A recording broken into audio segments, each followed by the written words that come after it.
아뿔싸. 아기가 바뀌었다. 30년 전 그 밤, 한 의사의 떨리는 목소리가 모든 것을 바꿔놓았습니다. 진짜 재벌 아들은 고아원으로, 버려진 아이는 호화로운 저택으로. 제 잘못된 판단 때문에 당신이 30년간 고생하게 되었어요. 눈물을 흘리는 의사 앞에서 그 남자는 깨달았습니다. 자신이 평생 찾아 헤맨 진실이 이토록 잔혹할 줄은.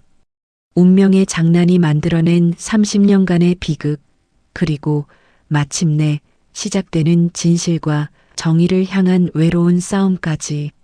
지금 바로 구독과 좋아요를 눌러주시면 더 감동적인 사연을 제일 먼저 만나실 수 있습니다.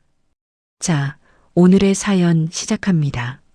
서울 강남구 을지병원 VIP 출산실에는 고급 아로마 향이 은은하게 감돌고 있었습니다. 1986년 12월 15일 새벽 2시 선우그룹 강민철 회장의 아내가 진통을 시작했어요. 수십 명의 의료진이 대기하고 있었고 비서실장 장영호가 복도를 오가며 분주하게 움직였습니다. 회장님, 곧 태어날 것 같습니다. 장영호가 강민철 회장에게 조심스럽게 말했습니다. 강민철 회장은 손을 꼭 쥐고 있었어요. 아내가 고생이 많구나. 최고의 의료진이 준비되어 있지? 물론입니다. 태교부터 영양 섭취까지 모든 것을 완벽하게 관리했습니다. 장영호가 자신 있게 대답했습니다. 오전 4시 32분 아기의 울음소리가 출산실에 울려 퍼졌어요. 강민철 회장은 세상의 모든 행복을 얻은 듯 기뻐했습니다. 축하드립니다. 건강한 남아입니다. 의사가 환하게 웃으며 알렸습니다. 하지만 기쁨은 잠시였어요. 아기는 태어나자마자 체온이 떨어지고 맥박이 불안정했습니다. 체온이 35도까지 떨어졌습니다. 맥박도 약해요. 즉시 응급실로. 간호사가 다급하게 외쳤습니다. 비슷한 시각 서울 외곽에 버려진 판자촌에서는 전혀 다른 출산이 이뤄지고 있었어요.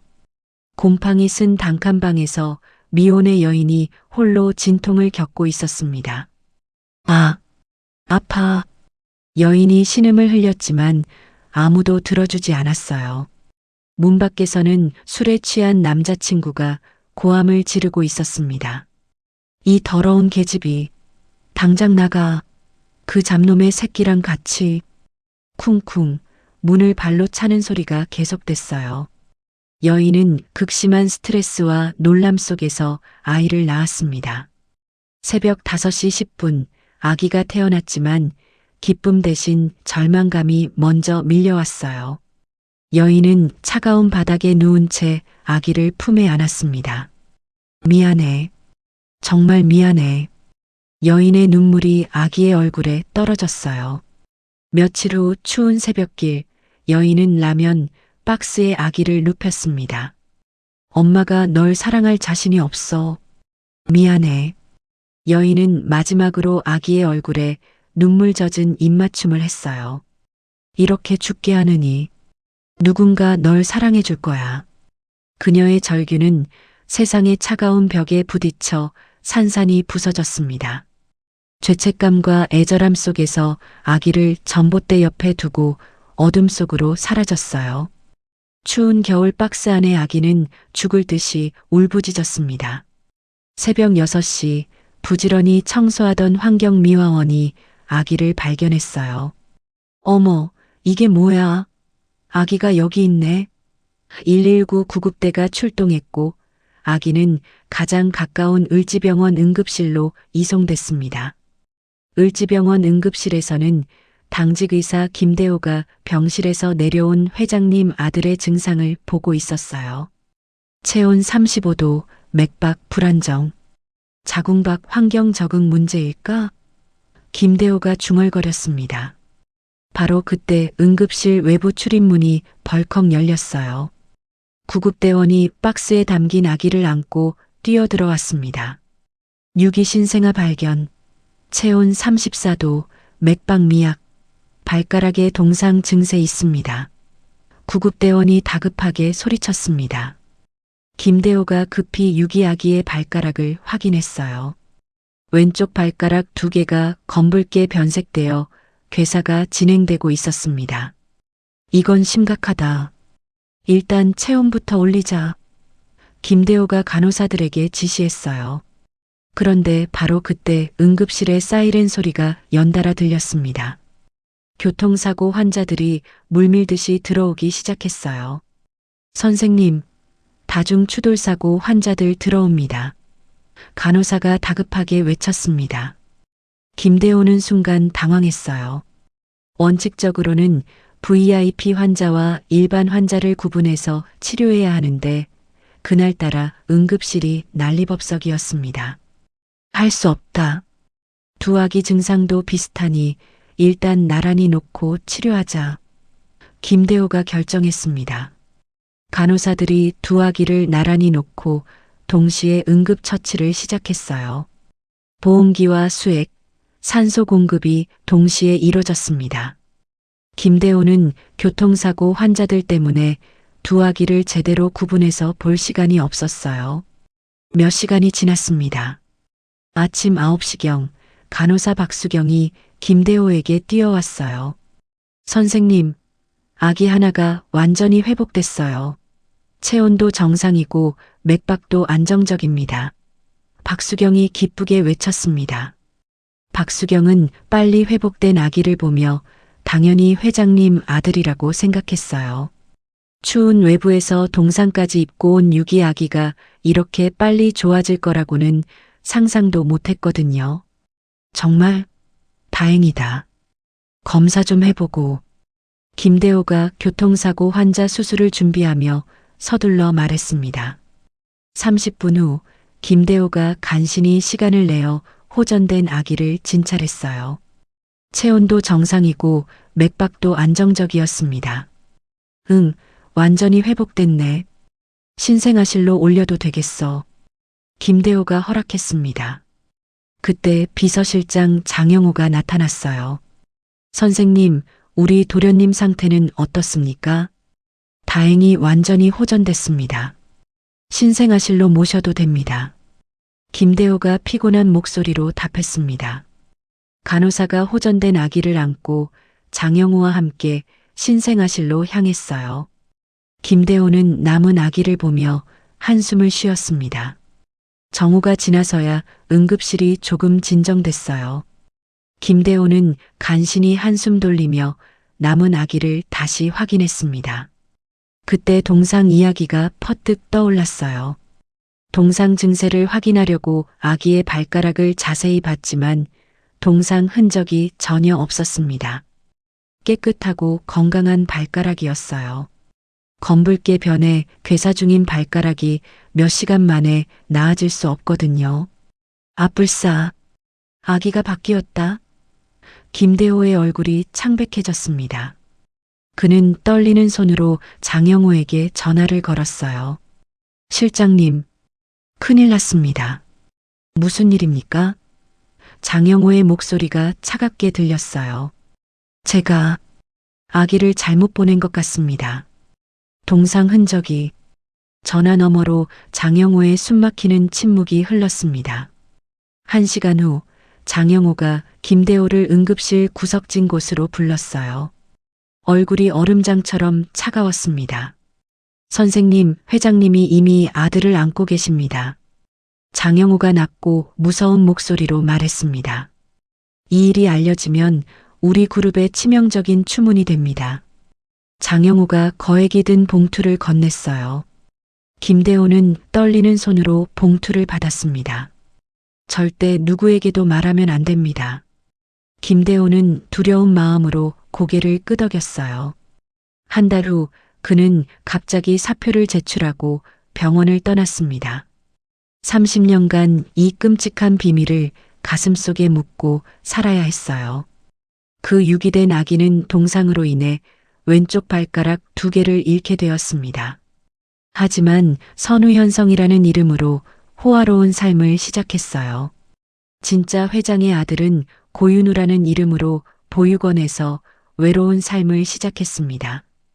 보육원 식당에서 떨어지는 숟가락 소리가 유난히 크게 들렸습니다. 저는 그때 8살이었어요. 다른 아이들이 부모님과 함께 치킨을 먹는 모습을 창문 너머로 바라보며 차가운 보리밥을 입에 넣고 있었습니다. 저의 어린 시절은 늘 그런 외로움으로 가득했어요. 보육원 아이들 중에서도 특히 저는 입양되지 못하는 아이였습니다. 너무 말이 없고 조용해서 입양 가정에서 원하는 밝은 아이가 아니었거든요. 고윤우는 또 혼자 책만 보고 있네. 보육원 선생님이 한숨을 쉬며 말씀하셨어요. 저는 책을 읽는 것 말고는 달리 할 일이 없었습니다. 다른 아이들은 주말마다 가족들이 찾아와 맛있는 음식을 함께 먹었지만 저에게는 그런 일이 없었어요. 중학교에 올라가면서 시련은 더 커졌습니다. 보육원 출신이라는 사실이 알려지자 몇몇 아이들이 저를 괴롭히기 시작했어요. 야, 고아 새끼야. 부모도 없는 게 뭘 공부한다고 그래. 패거리 우두머리 김성민이 제 책을 빼앗으며 소리쳤습니다. 너 같은 놈이 아무리 공부해봐야 소용없어. 어차피 가난뱅이잖아. 다른 아이가 비웃으며 말했어요. 저는 주먹을 꽉 쥐었지만 참았습니다. 싸움으로는 아무것도 해결되지 않는다는 걸 알고 있었거든요. 제 책 돌려주세요. 저는 조용하지만 단호하게 말했습니다. 뭐라고? 이 새끼가 감히. 김성민이 저를 밀치려 했어요. 그때 담임 선생님이 나타나셨습니다. 거기 뭐 하는 거야? 아이들이 흩어졌지만 괴롭힘은 계속됐어요. 하지만 저는 굴복하지 않았습니다. 도서관에서 더 많은 시간을 보내며 공부에 매진했어요. 같은 시기 강남의 대저택에서는 전혀 다른 일이 벌어지고 있었습니다. 선우현성은 6살이 되던 해에 왼쪽 발가락 2개를 잃었어요. 신생아 때 입은 동상 후유증으로 미국까지 가서 최고의 의료진이 치료를 했지만 지속적인 감염과 혈액순환 장애가 생겨 결국 절단 수술을 받아야 했습니다. 도련님, 앞으로 조금 불편하시겠지만 일상생활에는 지장 없을 겁니다. 의사가 강민철 회장에게 조심스럽게 말했어요. 강민철 회장은 아들의 작은 발을 보며 마음이 아팠습니다. 이 아이가 왜 이런 고생을. 하지만 선우현성은 어려서부터 이상한 성격을 보였어요.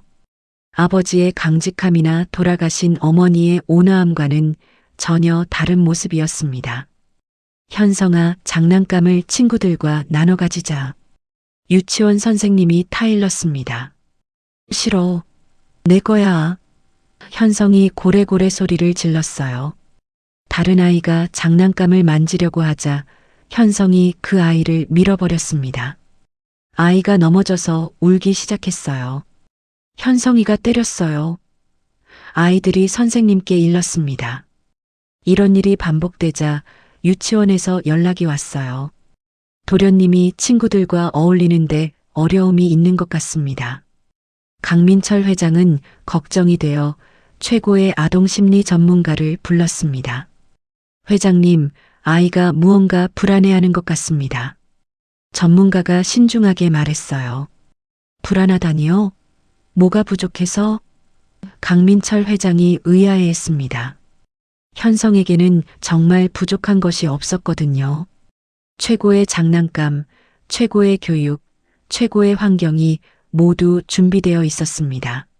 하지만 현성의 내면에는 설명할 수 없는 공허함이 자리 잡고 있었어요. 마치 자신이 이 가족과 어딘가 다르다는 본능적인 불안감 말입니다. 초등학교에 올라가서도 현성의 문제는 계속됐어요. 너희 아빠가 뭐 하는데? 한 아이가 물었습니다. 우리 아빠가 선우그룹 회장이야. 너희보다 훨씬 돈 많아. 현성이 자랑스럽게 말했어요. 와, 정말? 아이들이 신기해했습니다. 하지만 현성은 친구들의 관심을 받는 순간에도 왠지 허전했어요. 그 허전함을 채우기 위해 더욱 과시하고 남을 무시하게 되었습니다. 야, 너 점심값 없지? 내가 사줄게. 현성이 가난한 친구에게 말했어요. 하지만 그 말투에는 진정한 배려가 아니라 우월감이 담겨 있었습니다. 반면 저는 보육원에서 검정고시를 준비하고 있었어요. 형광등 불빛 아래서 밤늦게까지 공부했습니다. 윤우야, 너무 무리하지 마. 보육원 원장 선생님이 걱정하며 말씀하셨어요. 괜찮습니다. 꼭 좋은 대학에 가고 싶어요. 저는 책에서 눈을 떼지 않고 말했습니다. 왜 그렇게 열심히 하는 거야? 같은 방 친구가 물었어요. 정의로운 사람이 되고 싶어서요. 힘없는 사람들을 도와주는 사람이요. 제 대답을 들은 친구가 씁쓸하게 웃었습니다. 넌 참 순진하다. 하지만 저는 마음을 바꾸지 않았어요. 어린 시절부터 느꼈던 불공평함과 외로움이 오히려 저를 더 강하게 만들었습니다. 고등학교 3학년이 되어 수능을 앞두고 있을 때였어요. 현성은 강남의 유명한 사립고등학교에서 사고를 쳤습니다. 도련님이 또 싸움을 했다고 합니다. 비서실장 장영호가 강민철 회장에게 보고했어요. 이번엔 또 무슨 일이야? 강민철 회장이 한숨을 쉬었습니다. 후배가 자신을 무시했다며 화장실에서 폭행했습니다. 강민철 회장은 머리가 아팠어요. 아들이 갈수록 문제아가 되어가는 것이 걱정됐습니다. 아빠, 그 새끼가 먼저 건드린 거예요. 현성이 억지를 부렸습니다. 네가 먼저 시비를 걸었다고 하던데? 강민철 회장이 엄하게 말했어요. 아빠도 내 편이 아니네요. 모든 사람이 나를 싫어해. 현성이 화를 내며 방문을 쾅 닫았습니다. 그 무렵 저는 서울대학교 법학과에 수석으로 합격했어요. 보육원에서는 큰 잔치가 벌어졌습니다. 윤우야, 정말 자랑스럽다. 원장 선생님이 눈물을 흘리며 말씀하셨어요. 모든 분들 덕분입니다. 꼭 훌륭한 사람이 되어 보육원에 보답하겠습니다. 저는 진심으로 말했어요. 그날 밤 저는 혼자 보육원 옥상에 올라가 별을 보았습니다. 언젠가는 내 진짜 부모님을 찾을 수 있을까? 하지만 그보다 더 중요한 것이 있었어요. 어려운 사람들을 돕고 정의로운 세상을 만드는 것이었습니다. 현성은 그 후로도 계속 사고를 쳤어요. 대학에 들어가서는 더욱 심해졌습니다. 술과 도박 그리고 더 나쁜 것들에 손을 대기 시작했어요. 강민철 회장은 아들의 미래가 걱정됐습니다. 하지만 아무리 좋은 환경을 만들어줘도 현성의 마음속 공허함은 채워지지 않았어요. 저는 대학에서도 장학금을 받으며 열심히 공부했습니다. 사법고시를 준비하며 도서관에서 살다시피 했어요. 고윤우 씨 정말 대단해요. 같이 공부하는 선배가 말했습니다. 아직 부족합니다. 더 열심히 해야죠. 저는 겸손하게 대답했어요. 몇 년 후 저는 사법고시와 연수원 과정을 모두 수석으로 통과했습니다. 30대 초반에 서울중앙지검의 특수부 검사가 되었어요. 그리고 마침내 제 책상 위에 선우그룹 수사 파일이 올라왔습니다. 그 파일 속에는 강민철 회장의 비자금 조성 의혹과 함께 아들 선우현성의 마약 사건도 들어 있었어요. 검찰청 복도를 걸으며 저는 가슴이 두근거렸습니다. 오늘 처음으로 선우그룹 강민철 회장을 직접 만나게 되었거든요. 30년간 쌓아온 거대한 제국의 정점에 있는 인물을 상대해야 한다는 부담감이 컸어요. 조사실 문을 열고 들어가자 강민철 회장이 의자에 앉아 있었습니다. 50대 중반의 나이에도 불구하고 카리스마가 대단했어요. 하지만 저는 주눅 들지 않았습니다. 안녕하십니까? 서울중앙지검 특수부 고윤우 검사입니다. 저는 정중하지만 당당하게 인사했어요. 강민철 회장이 저를 바라보는 순간 묘한 일이 벌어졌습니다. 그의 눈빛이 흔들렸어요. 마치 어디선가 본 것 같다는 표정이었습니다. 반갑습니다. 강민철입니다. 강민철 회장이 일어서서 악수를 청했어요. 악수를 하는 순간 저도 이상한 느낌이 들었습니다. 따뜻하면서도 든든한 느낌이었어요. 마치 오래전부터 알고 지낸 사람 같은 묘한 친숙함이 있었습니다. 앉으시죠. 저는 마음을 가다듬고 조사를 시작했어요. 회장님, 선우그룹의 비자금 조성 의혹에 대해 몇 가지 질문드리겠습니다. 강민철 회장은 제 질문에 성실하게 답했습니다. 하지만 계속해서 제 얼굴을 유심히 관찰하고 있었어요. 검사님, 실례지만 연세가 어떻게 되십니까? 강민철 회장이 갑자기 물었습니다. 31입니다. 저는 당황하며 답했어요. 강민철 회장의 표정이 더욱 복잡해졌습니다. 그럼 1986년생이시군요. 그 순간 강민철 회장이 깜짝 놀란 표정을 지었습니다. 1986년이라는 연도가 무슨 의미인지 모르겠지만 분명히 뭔가 특별한 반응이었어요. 혹시 어디서 자라셨는지 강민철 회장이 조심스럽게 물었습니다. 저는 잠시 망설였어요. 개인적인 질문이었지만 숨길 이유도 없었습니다. 보육원에서 자랐습니다. 혹시 조사와 관련이 있습니까? 강민철 회장은 더 이상 말하지 않았습니다. 하지만 그의 눈빛에서 묘한 애틋함이 느껴졌어요. 조사를 마치고 나서도 강민철 회장은 계속 제 얼굴을 바라봤습니다. 검사님은 정말 훌륭하신 분 같습니다. 정의감도 투철하시고 감사합니다. 그럼 다음 조사 일정은 따로 연락드리겠습니다. 저는 예의를 갖춰 인사했어요. 며칠 후 저는 또 다른 사건을 담당하게 되었어요. 선우현성의 마약 사용 의혹 사건이었습니다. 피의자 선우현성을 출석시켜 주세요. 저는 직원에게 지시했어요. 30분 후 문이 열리고 한 청년이 들어왔습니다. 강민철 회장과는 전혀 다른 분위기였어요. 건방지고 오만한 표정이었습니다. 앉으십시오. 저는 차가운 목소리로 말했어요. 야, 검사님. 저 좀 봐주세요. 우리 아빠가 누군지 아시잖아요. 선우현성이 건방지게 말했습니다. 법 앞에서는 누구나 평등합니다. 협조해 주시기 바랍니다. 저는 단호하게 대답했어요. 조사를 진행하면서 저는 선우현성의 인생을 들여다보게 되었어요. 화려한 외모와 달리 그의 삶은 공허했습니다. 피의자 선우현성, 출생 기록을 확인해 보겠습니다. 저는 서류를 뒤적이며 말했어요. 그때 놀라운 사실을 발견했습니다. 선우현성의 출생지가 을지병원 산부인과로 되어 있었어요. 저 역시 보육원 서류에 을지병원에서 발견되었다고 기록되어 있었거든요. 더욱 놀라운 것은 출생 날짜였습니다. 선우현성은 1986년 12월 15일생이었고 저도 같은 해 12월 15일경 발견되었다고 기록되어 있었어요. 조사를 마치고 나서 저는 개인 시간을 내어 을지병원을 찾아갔어요. 오랫동안 궁금했던 제 출생의 비밀에 대한 단서를 찾고 싶었습니다. 며칠간의 노력 끝에 당시 응급실 당직 의사였던 김대호의 연락처를 알아냈습니다.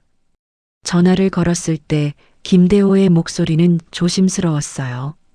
서울중앙지검 고윤우 검사입니다. 30년 전 을지병원 응급실 관련해서 질문드릴 것이 있습니다. 30년 전이라 무슨 일인가요? 김대호가 경계하는 목소리로 물었어요. 직접 뵙고 말씀드리고 싶습니다. 김대호는 마지못해 만남을 수락했습니다. 약속 장소는 서울 외곽의 조용한 카페였어요. 카페에 먼저 와 있던 김대호는 60대 초반의 남성이었습니다. 제가 들어가자 그는 조심스럽게 저를 맞았어요. 김대호 선생님이시죠? 시간 내주셔서 감사합니다. 저는 정중하게 인사했습니다. 30년 전 일이라 기억이 잘 안 나는데 무슨 일인지요? 김대호가 회피하듯 말했어요. 사실 개인적인 일입니다. 저는 보육원에서 자랐는데 을지병원에서 발견되었다고 기록되어 있어요. 저는 조심스럽게 말을 시작했습니다. 부모님에 대한 단서를 찾고 싶어서 이렇게 찾아뵈었습니다. 김대호의 표정이 조금씩 변하기 시작했어요. 1986년 12월 중순경이었나요? 네, 맞습니다. 혹시 그때 유기 아동에 대한 기록이 있었는지. 김대호가 갑자기 제 얼굴을 자세히 들여다봤어요. 그의 눈빛이 점점 놀라움으로 변했습니다. 검사님, 혹시 성함이? 김대호가 떨리는 목소리로 물었어요. 고윤우입니다. 김대호가 의자에 털썩 주저앉았어요. 그의 얼굴이 창백해졌습니다. 아니다. 설마.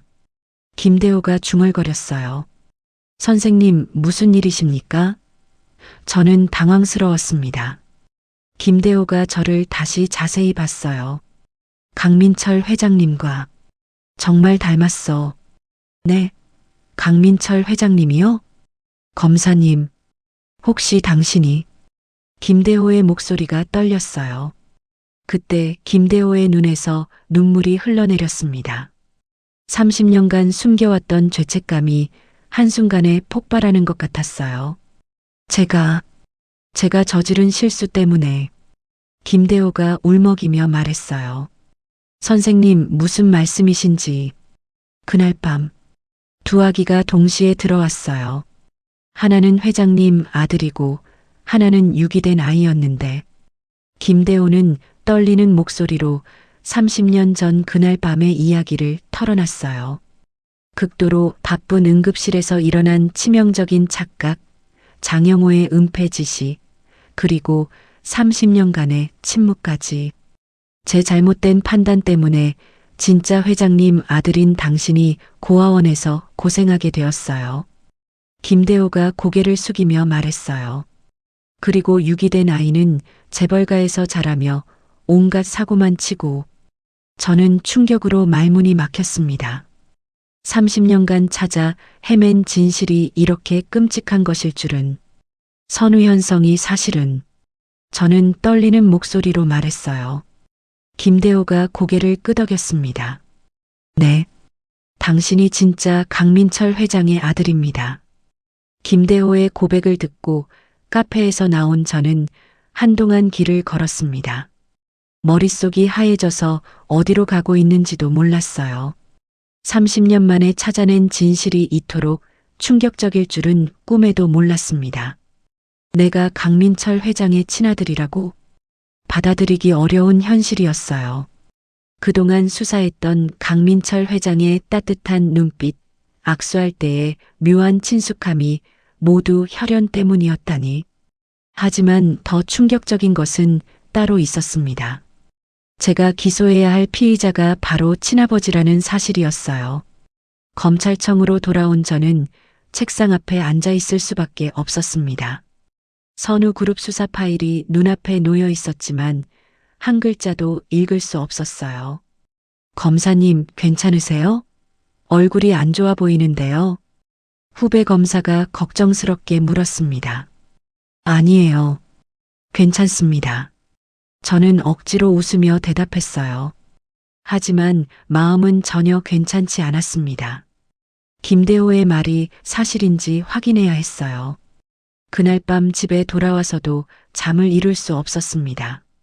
창밖을 바라보며 지난 30년을 되돌아봤어요. 보육원에서의 외로운 시절, 무시당하며 자란 어린 시절, 오직 정의감 하나로 버텨온 세월. 그 모든 것이 한 의사의 실수에서 시작된 일이었다니. 반대편에서는 선우현성이 제가 받아야 할 사랑과 관심을 독차지하며 자랐어요. 하지만 그 역시 진정한 행복을 느끼지 못했던 것 같았습니다. 그 허전함도 혈연이 아니었기 때문일까? 며칠 후 저는 은밀히 유전자 검사를 의뢰했습니다. 강민철 회장이 조사실에서 사용한 컵에서 DNA를 채취했어요. 일주일 후 결과가 나왔습니다. 친자 확률 99.999%. 검사 결과지를 보는 순간 저는 주저앉을 뻔했어요. 김대호의 말이 모두 사실이었습니다. 같은 시각 강민철 회장도 비밀리에 유전자 검사를 의뢰하고 있었어요. 고윤우 검사와 만난 후 계속 마음에 걸렸던 것 같았습니다. 강민철 회장은 비서실장 장영호를 불렀어요. 실장, 고윤우 검사에 대해 조사해 보라고 했는데 어떻게 되었나? 네, 회장님. 1986년 12월 15일경 을지병원에서 발견되어 보육원에서 자란 것으로 확인됩니다. 장영호가 보고했어요. 강민철 회장의 얼굴이 창백해졌습니다. 을지병원. 1986년 12월. 혹시 무슨 문제라도? 장영호가 조심스럽게 물었어요. 아니다. 물러가 있어. 강민철 회장이 손을 흔들었습니다. 혼자 남은 강민철 회장은 30년 전을 떠올렸어요. 아들이 태어난 날의 기쁨, 그리고 응급실로 이송된 불안한 기억들. 혹시, 정말 혹시, 강민철 회장도 은밀히 유전자 검사를 의뢰했습니다. 고윤우 검사가 조사실에서 마신 물컵에서 DNA를 채취했어요. 며칠 후 장영호가 검사 결과를 가져왔습니다. 회장님, 결과가 나왔습니다. 장영호의 얼굴도 창백했어요. 봉투를 떨리는 손으로 건넸습니다. 강민철 회장이 결과지를 확인하는 순간 온몸이 떨렸어요. 친자 확률 99.999%. 이럴 수가. 강민철 회장이 의자에 털썩 주저앉았습니다. 회장님, 30년 전 을지병원에서 무슨 일이? 장영호가 조심스럽게 물었어요.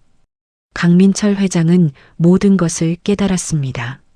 30년 전 그날 밤 응급실에서 무언가 잘못된 일이 일어났던 것을. 실장, 우리가 키운 현성이는. 강민철 회장이 떨리는 목소리로 말했어요. 장영호도 상황을 파악했습니다. 자신이 30년 전 은폐하려 했던 일이 이런 끔찍한 결과를 낳았다는 것을. 회장님, 어떻게 하시겠습니까? 강민철 회장은 한참 동안 말이 없었어요. 자신의 친아들이 자신을 수사하는 검사가 되어 있다니. 지금 당장은 아무에게도 말하지 마라. 내가 직접 처리하겠다. 강민철 회장이 힘겹게 말했어요. 그날 밤 저도 강민철 회장도 잠을 이룰 수 없었습니다. 아버지와 아들로서 만나야 할 두 사람이 법정에서 적이 되어야 하는 운명. 저는 창가에 서서 밤하늘을 바라봤어요. 이제 어떻게 해야 할까? 30년간 꿈꿔왔던 가족과의 만남이 이런 형태일 줄은 몰랐습니다. 제가 추구해온 정의와 혈연의 정사이에서 선택해야 하는 순간이 다가오고 있었어요. 강민철 회장은 서재에서 아들의 사진을 바라보고 있었습니다. 선우현성의 어린 시절 사진들이었어요.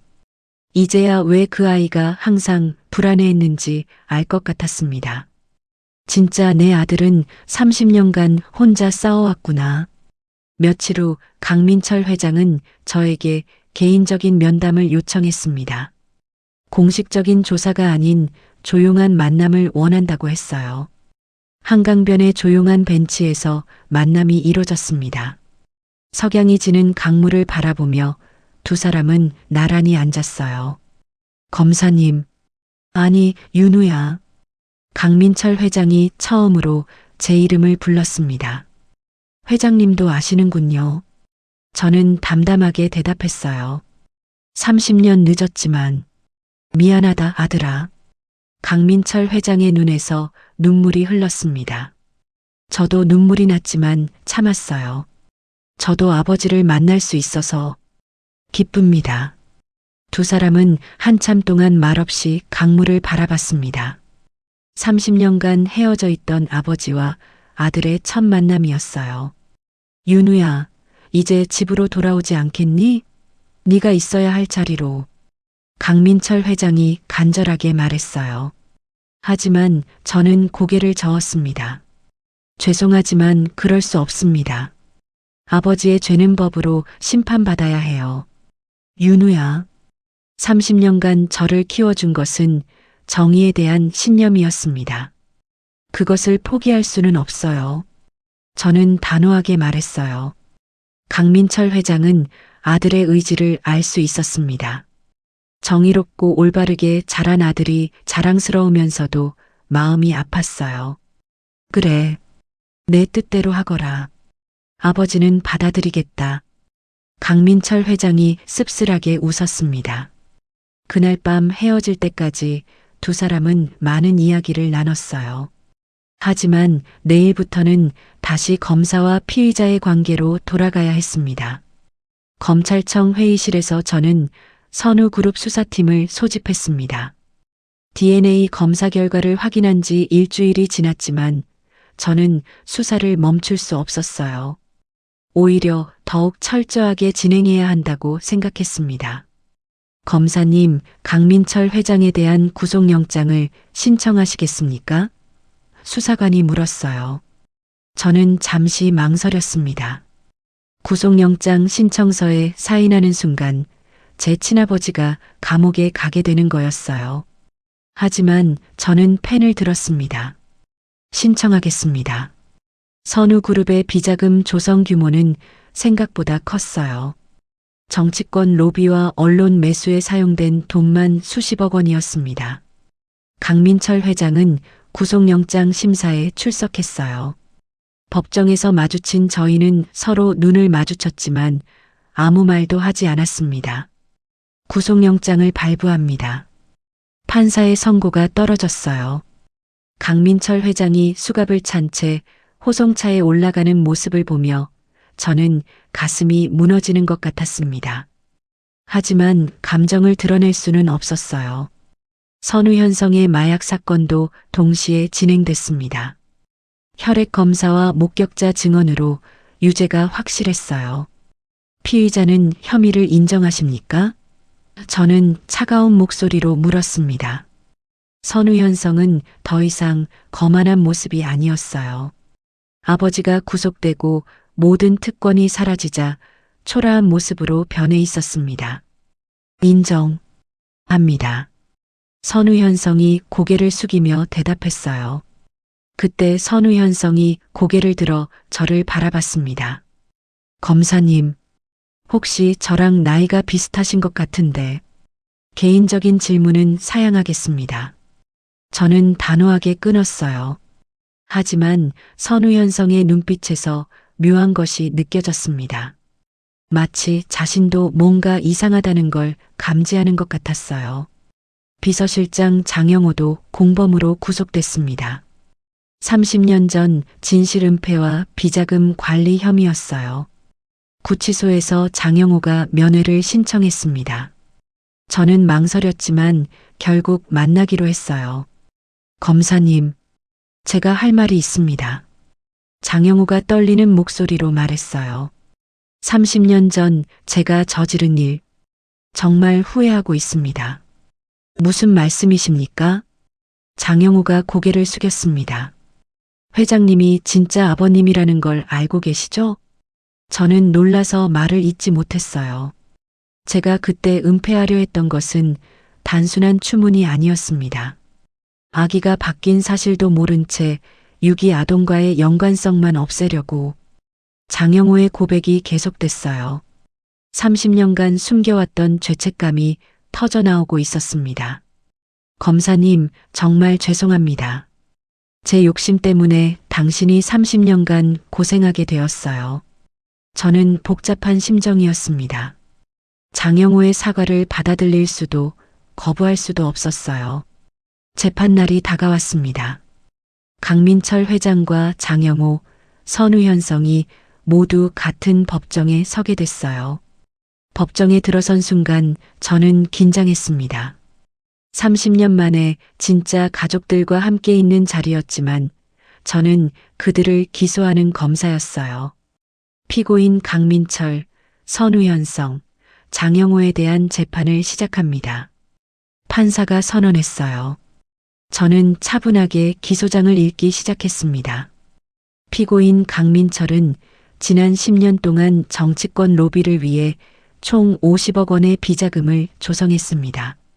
강민철 회장은 저를 바라보며 조용히 들었어요. 그의 눈빛에는 아들을 자랑스러워하는 마음이 담겨 있었습니다. 피고인 선우현성은 작년 3월부터 클럽에서 마약을 상습 사용했습니다. 선우현성도 고개를 숙인 채 저의 기소 내용을 들었어요. 피고인 장영호는 비자금 조성을 도왔을 뿐 아니라 30년 전 증거 인멸을 교사했습니다. 마지막에 30년 전 이야기가 나오자 법정 분위기가 변했어요. 강민철 회장이 일어서서 말했습니다. 재판장님, 제가 할 말이 있습니다. 피고인 강민철, 말씀하십시오. 저는 모든 혐의를 인정합니다. 그리고 이 자리에서 사과드리고 싶습니다. 강민철 회장이 저를 바라봤어요. 특히 30년간 고생한 한 사람에게 깊이 사과드립니다. 법정은 조용해졌습니다. 강민철 회장의 진심이 전해졌어요. 저는 아들이 이룬 정의가 자랑스럽습니다. 혈연보다 소중한 가치를 지켜낸 아들을 말입니다. 저는 눈시울이 뜨거워졌지만 참았어요. 검사로서의 마지막 의무를 다해야 했습니다. 검사의 구형을 말씀해 주십시오. 판사가 말했어요. 저는 일어서서 마지막 변론을 했습니다. 법 앞에서는 누구나 평등합니다. 피고인들의 죄는 명확하며 그에 맞는 처벌을 받아야 합니다. 피고인 강민철에게 징역 3년, 피고인 장영호에게 징역 2년, 피고인 선우현성에게 징역 1년 6개월을 구형합니다. 판결이 선고됐습니다. 강민철 회장 징역 3년, 장영호 징역 2년, 선우현성 징역 1년 6개월. 법정이 끝난 후 저는 복도에 혼자 서 있었어요. 언론들이 몰려와 질문을 쏟아냈지만 저는 아무 대답도 하지 않았습니다. 그날 밤 저는 검찰청 사무실에 혼자 남아 있었어요. 불이 꺼진 사무실에서 창밖을 바라보며 눈물을 흘렸습니다. 30년간 꿈꿔왔던 가족과의 만남이 법정에서 이뤄지다니. 정의를 위해 가족을 심판한 자신이 과연 옳은 선택을 한 것일까요? 하지만 저는 후회하지 않았어요. 강민철 회장의 마지막 말이 맞았습니다. 혈연보다 소중한 가치가 있다는 것을. 창밖으로 새벽이 밝아오고 있었어요. 저는 고윤우 검사로서의 삶을 계속 살아가기로 다짐했습니다. 강민철 회장이 복역을 시작한 지 한 달이 지났습니다. 저는 여전히 검찰청에서 다른 사건들을 담당하고 있었지만 마음 한편은 늘 무거웠어요. 언론에서는 저를 정의를 위해 친아버지까지 기소한 검사라고 불렀지만 그런 찬사가 전혀 기쁘지 않았습니다. 어느 날 교도소에서 연락이 왔어요. 강민철 회장이 면회를 신청했다는 내용이었습니다. 저는 며칠을 고민했어요. 아버지를 만나고 싶은 마음과 검사로서의 선을 지켜야 한다는 생각이 충돌했습니다. 결국 저는 면회를 가기로 했어요. 토요일 오후 서울구치소를 찾았습니다. 철창 너머로 만난 강민철 회장은 많이 수척해져 있었어요. 하지만 눈빛은 여전히 따뜻했습니다. 윤우야, 와줘서 고맙다. 강민철 회장이 먼저 말을 건넸어요. 어떻게 지내세요? 저는 조심스럽게 물었습니다. 교도소 생활이 나쁘지 않아. 오히려 마음이 편해졌다. 강민철 회장은 의외로 밝은 표정이었어요. 네가 내린 판단이 옳았다. 나는 벌을 받아야 할 사람이었어. 아버지, 30년간 너 없이 살면서 내가 얼마나 많은 잘못을 저질렀는지 깨달았다. 돈과 권력에만 매달려 살았어. 강민철 회장의 목소리에는 진심 어린 후회가 담겨 있었어요. 출소하면 뭘 하실 계획이세요? 제가 물었습니다. 재단을 만들 생각이야. 보육원 아이들을 돕는 재단 말이다. 저는 깜짝 놀랐어요.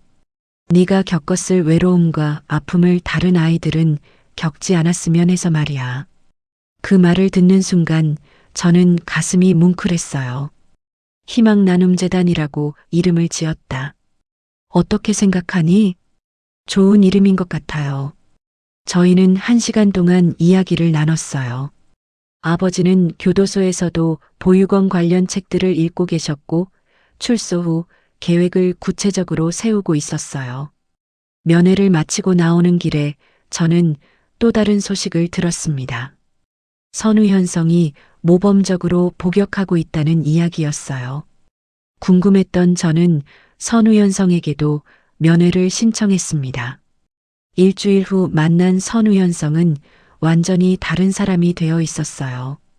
예전의 건방진 모습은 사라지고 차분해져 있었습니다. 검사님, 와주셔서 감사합니다. 선우현성이 정중하게 인사했어요. 어떻게 지내고 있나요? 많이 배우고 있어요. 제가 얼마나 잘못 살아왔는지 깨닫고 있습니다. 선우현성의 눈빛이 예전과 달랐어요. 허영과 오만함 대신 진실된 반성이 담겨 있었습니다. 사실 검사님께 묻고 싶은 게 있어요.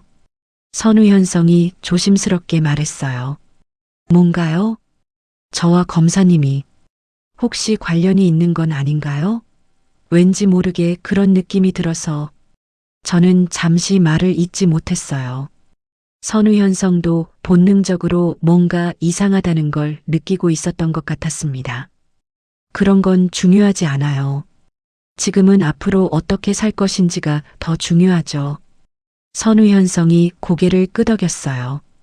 출소하면 봉사활동을 할 계획입니다. 제가 받은 사랑을 다른 사람들에게 돌려주고 싶어요. 좋은 생각이네요. 그리고 검사님, 정말 죄송합니다. 제가 얼마나 철없이 살았는지. 선우현성의 사과가 진심이라는 걸 알 수 있었어요. 몇 달 후 장영호도 면회를 신청했습니다. 저는 처음에는 거절하려 했지만 결국 만나기로 했어요. 장영호는 많이 늙어 보였어요. 30년간 숨겨왔던 비밀이 드러나면서 큰 충격을 받은 것 같았습니다. 검사님, 저를 용서해 주십시오. 장영호가 고개를 깊이 숙였어요. 제 욕심 때문에 당신이 30년간 고생하게 되었습니다. 이미 지난 일이에요. 지금 후회하셔도 소용없죠. 저는 담담하게 말했어요. 회장님을 너무 사랑한 나머지 판단력을 잃었습니다. 그분을 지키려다가 오히려 더 큰 죄를 짓게 되었어요. 장영호의 눈에서 눈물이 흘렸어요. 출소하면 조용히 살겠습니다. 다시는 누구에게도 피해를 주지 않을 거예요. 1년이 흘렀습니다. 선우현성이 가장 먼저 출소했어요. 그는 즉시 사회봉사센터에 등록하고 노숙자 급식 봉사를 시작했습니다. 저는 우연히 그의 봉사 현장을 본 적이 있었어요. 예전에 건방진 재벌 아들은 온데간데없고 진심으로 다른 사람들을 돕는 모습이었습니다. 선우현성은 또한 일반 회사에 취직해서 평범한 직장인으로 살기 시작했어요. 특권 없이 자신의 능력만으로 살아가는 새로운 인생이었습니다. 장영호는 출소 후 완전히 은둔 생활을 시작했어요. 서울 외곽의 작은 원룸에서 혼자 지내며 과거를 반성하는 시간을 보냈습니다. 그리고 마침내 강민철 회장이 출소하는 날이 왔어요. 3년의 복역을 마치고 나온 아버지는 더욱 온화해져 있었습니다. 저는 출소하는 아버지를 마중 나갔어요. 교도소 앞에서 만난 강민철 회장은 저를 보자 환하게 웃었습니다. 윤우야, 정말 고맙다. 마중까지 와줘서. 어서 나오세요. 이제 새로운 시작이에요. 그날부터 강민철 회장은 희망나눔재단 설립 작업에 몰두했어요. 자신의 모든 재산을 재단에 기부하고 보육원 아이들을 돕는 일에 헌신했습니다. 재단 개소식 날 저도 참석했어요. 아버지가 보육원 아이들과 함께 웃고 있는 모습을 보니 가슴이 따뜻해졌습니다. 검사님도 오셨네요. 선우현성이 저에게 다가왔어요. 그도 재단의 자원봉사자로 참여하고 있었습니다.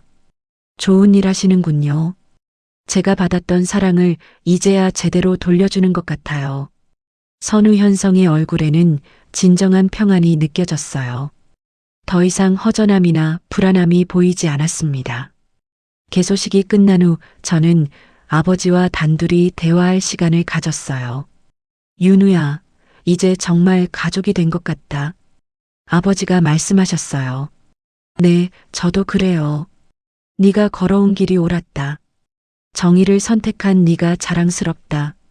저희는 서로를 이해하고 용서하는 진정한 아버지와 아들이 되었어요. 혈연으로만 연결된 관계가 아니라 서로를 존중하는 동반자로서 말입니다. 그날 밤 집으로 돌아가는 길에 저는 한강을 바라봤어요. 30년간의 기나긴 여정이 마침내 끝난 것 같았습니다. 나는 고윤우 검사다. 정의를 추구하는 것이 내 사명이다. 저는 다시 한번 다짐했어요. 앞으로도 변함없이 정의로운 길을 걸어가겠다고. 운명이 우리를 갈라놓았지만 결국 모든 사람이 제자리를 찾아갔어요. 속죄와 용서를 통해 진정한 평안을 얻은 것입니다. 희망나눔재단이 설립된 지 2년이 흘렀습니다. 저는 여전히 검사로 일하면서 틈틈이 재단 일을 도왔어요. 아버지 강민철 회장은 재단 일에만 전념하며 제2의 인생을 살고 있었습니다. 어느 토요일 오후 재단에서 특별한 행사가 열렸어요. 재단의 지원을 받아 대학을 졸업한 김민수라는 청년이 첫 월급을 기부하러 온 것이었습니다. 이 돈으로 다른 아이들도 저처럼 기회를 얻었으면 좋겠어요. 김민수가 환하게 웃으며 말했습니다. 20만 원이라는 작은 금액이었지만 그 의미는 정말 컸어요. 보육원에서 자란 아이가 사회인이 되어 다시 도움의 손길을 내미는 순간이었습니다. 강민철 회장의 눈에서 눈물이 흘렸어요. 고맙다, 민수야. 네가 자랑스럽다. 그 순간 저도 가슴이 뭉클했습니다. 이것이야말로 진정한 정의의 모습이 아닐까요? 처벌로 끝나는 것이 아니라 치유와 회복으로 이어지는 선순환 말입니다. 행사가 끝난 후 저희 가족은 함께 저녁을 먹기로 했어요. 강민철 회장과 저, 그리고 선우현성까지 3명이서 말입니다. 요즘 선우현성은 재단에서 자원봉사를 하면서 동시에 중소기업에서 성실하게 일하고 있었어요. 더 이상 특권을 바라지 않고 자신의 힘으로 살아가는 모습이 대견했습니다. 형, 오늘 민수 형 보니까 정말 감동적이었어요. 선우현성이 자연스럽게 저를 형이라고 불렀습니다. 저는 깜짝 놀랐어요. 언제부터인가 선우현성이 저를 형이라고 부르기 시작했는데 들을 때마다 새로웠습니다. 현성이도 비슷한 일을 하고 있잖아. 봉사활동 말이야. 제가 대답했어요. 그런데 형은 정말 대단해요. 검사일하면서 재단일까지.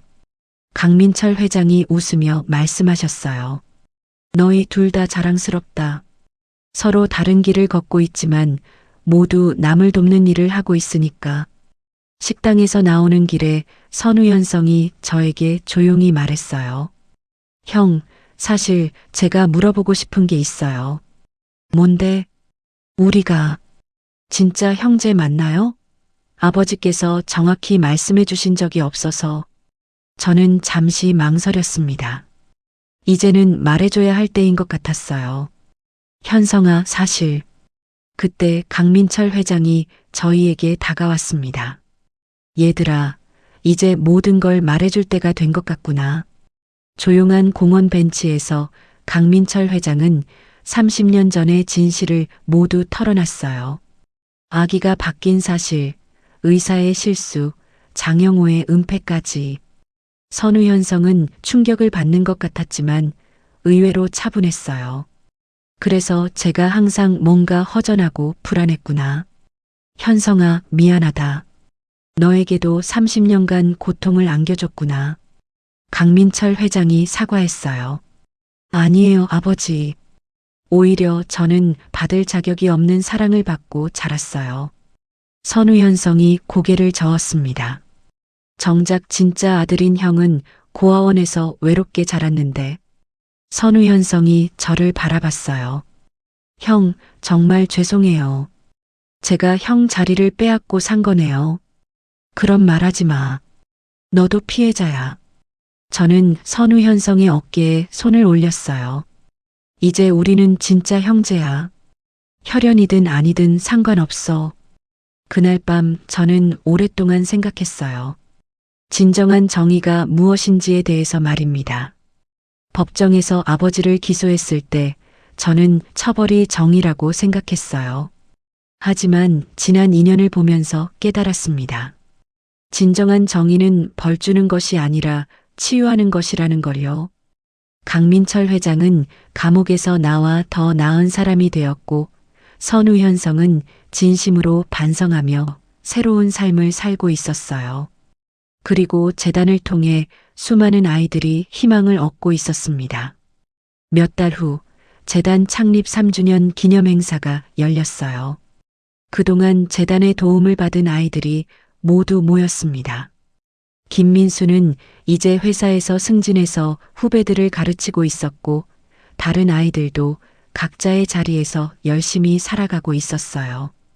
행사 마지막에 강민철 회장이 인사말을 했습니다. 여러분, 저는 여러분을 보면서 배웠습니다.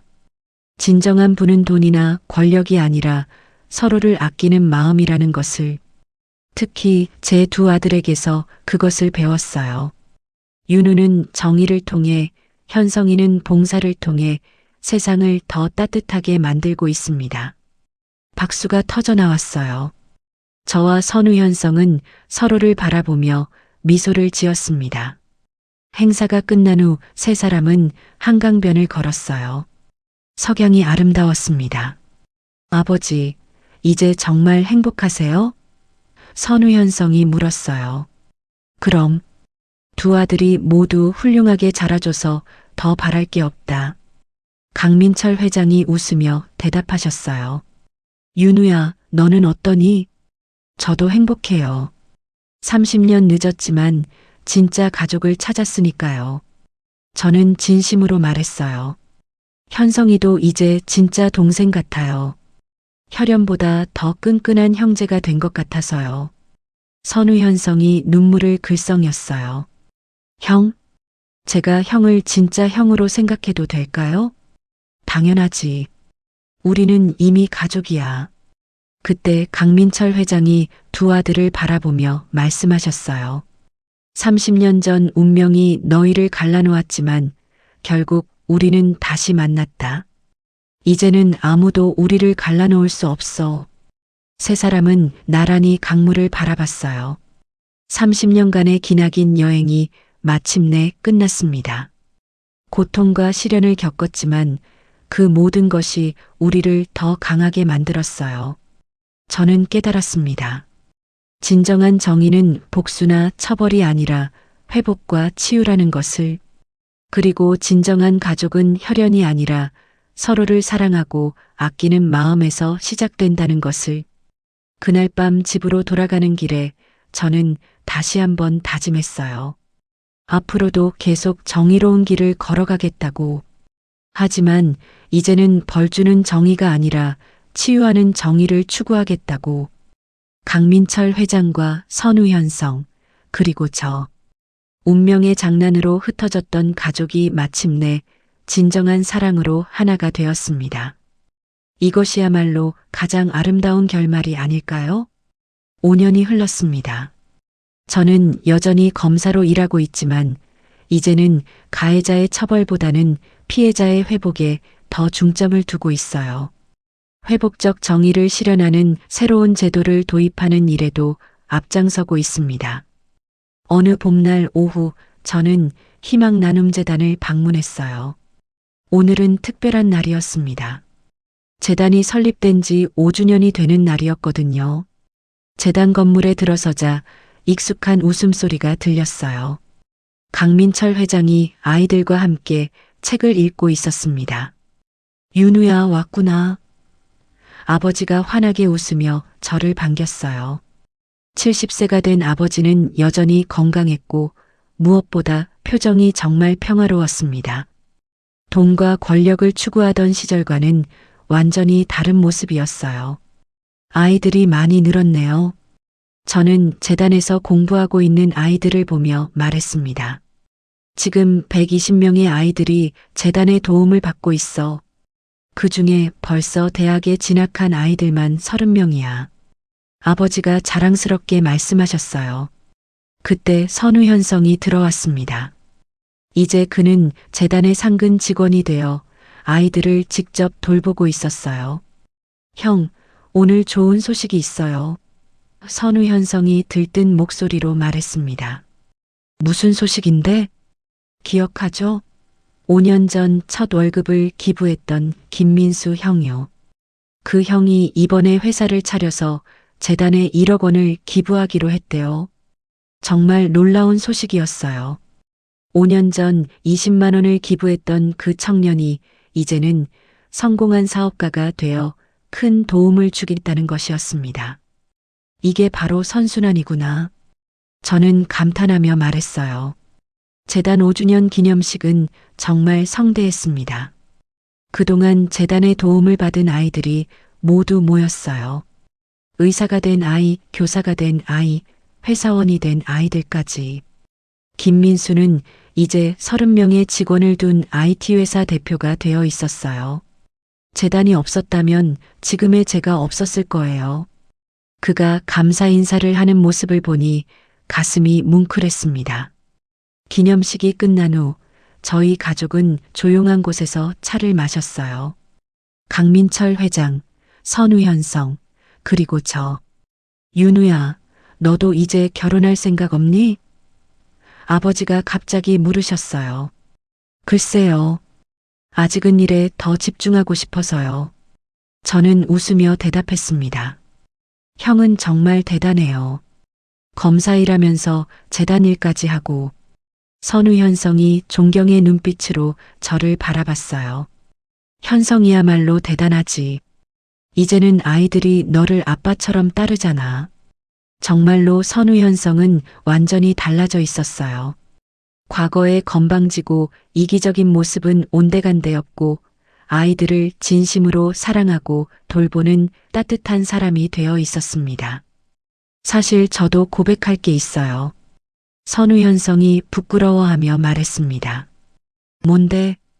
재단에서 일하는 선생님 중에 좋아하는 사람이 있어요. 정말? 누구야? 제가 놀라서 물었어요. 김은주 선생님이요. 아이들 음악을 가르치시는 분이에요.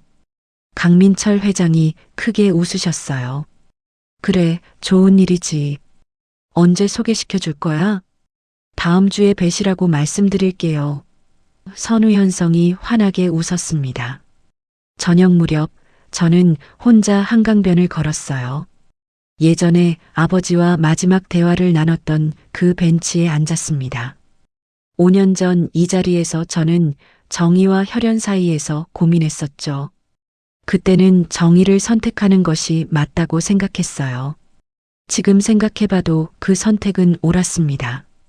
하지만 진정한 정의의 의미를 이제야 깨달았어요.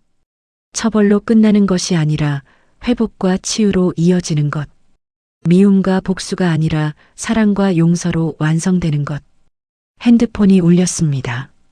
김대호 의사에게서 온 문자였어요. 검사님, 내일 재단에 봉사 오겠습니다. 5년간 준비한 아이들 건강검진 프로그램을 시작하려고 해요. 저는 미소를 지었습니다. 김대호 의사도 마침내 30년간의 죄책감에서 벗어나 새로운 삶을 시작한 것 같았어요.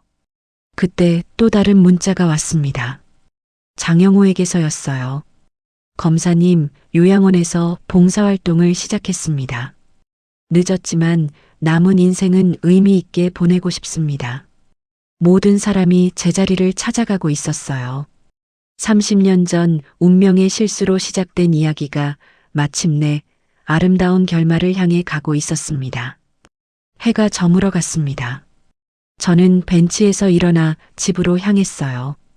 내일 또 새로운 사건들이 기다리고 있을 것입니다.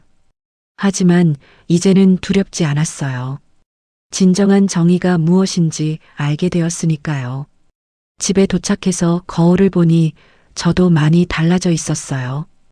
예전에 날카롭고 차가운 눈빛 대신 따뜻함이 담겨 있었습니다. 고윤우, 너는 정말 많이 성장했구나. 저는 거울 속에 제 자신에게 말했어요.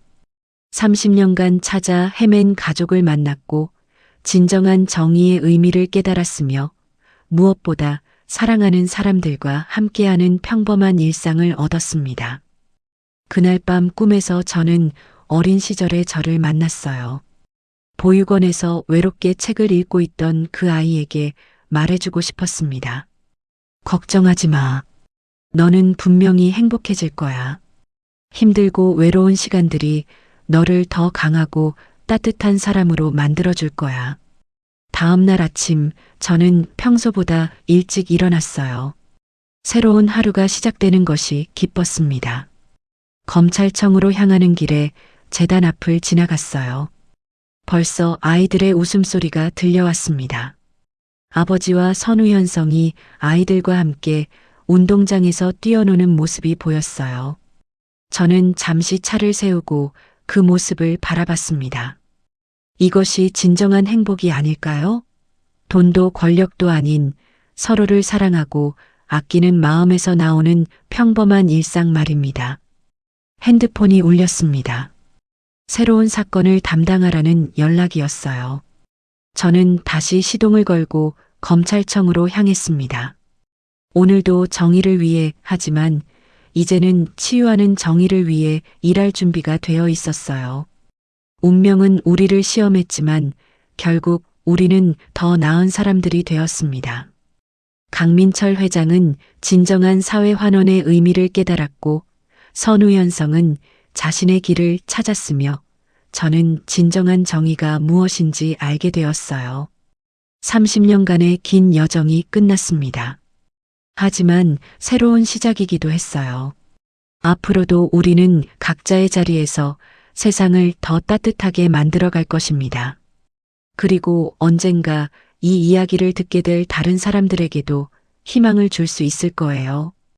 운명이 아무리 우리를 흔들어도 결국 사랑과 용서의 힘으로 모든 것을 극복할 수 있다는 희망을 말입니다. 30년간의 기나긴 여정이 마침내 끝났습니다. 운명의 잔혹한 장난으로 시작된 이야기가 사랑과 용서로 아름답게 마무리되었어요. 고윤우는 깨달았습니다. 진정한 정의는 벌 주는 것이 아니라 치유하는 것이라는 걸요. 강민철 회장은 늦었지만 진정한 아버지가 되었고 선우현성은 자신만의 길을 찾아 새로운 인생을 살아가게 되었습니다. 혈연이 전부가 아닙니다. 진정한 가족은 서로를 사랑하고 아끼는 마음에서 만들어지는 거죠. 우리 인생에 아무리 힘들고 억울한 일이 있어도 결국 사랑과 용서의 힘으로 모든 것을 극복할 수 있다는 희망을 이 이야기가 전해주었으면 좋겠습니다. 늦었다고 생각될 때가 진짜 시작일 때입니다. 언제든 우리는 더 나은 사람이 될 수 있어요. 지금 바로 구독과 좋아요를 눌러주시면 더 감동적인 사연을 제일 먼저 만나실 수 있습니다. 이야기를 끝까지 들어주신 분이 계시다면 잘 들었다고 댓글 하나만 남겨주세요. 감사합니다.